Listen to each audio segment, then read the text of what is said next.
Wow, Paulo, inaming natatangi at special siya kay Kimi. I'm overheated, can hardly sleep at night, doing crazy dreaming. You're the reason why. Hiding by the baby. May isang post na lumutang kung saan tila may patama ang aktor at kapamilya star na si Paulo Avellino sa kanyang leading lady at kasama sa seryeng What's Wrong with Secretary Kim na si Kim Chiu. Mas masarap mahalin yung gusto ka, not because of your physical appearance, but because there's something in you na hindi niya nakita sa iba, and that makes you special. Minahal ka kasi natatangi ka. Tila malalim at makabuluhan ang naging post na yon ng aktor, na tila ba si Kim Chiu ang tinutukoy niya dito.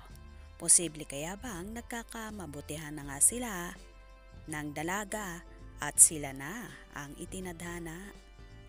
Samantala sa video na ipinost ng View Philippines, kitang-kita na umiyak si Paulo sa naganap na kasalan nila ni Kim. Bakit kaya? Nalulungkot ba siya dahil hindi na niya makikita at makakasama ang dalaga sa araw-araw dahil tapos na ang taping ng serye nila?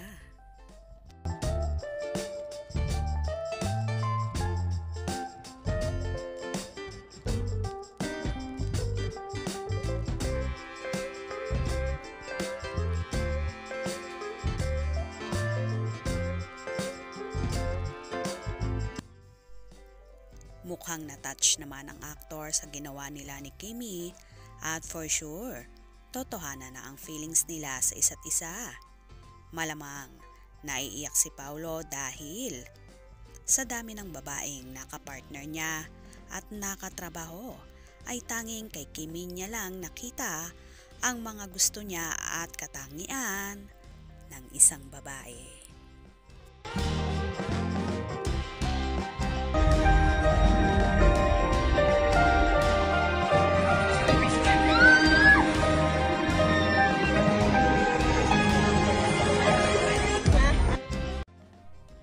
Sa palagay nyo, meant to be na nga ba ang Kim Pao? Kayo na ang bahalang humusga. Kaya naman tumutok at wag na wag pahuhuli sa mga maiinit na kaganapan. Anong inyong magiging reaksyon sa bidyong ito? Comment below.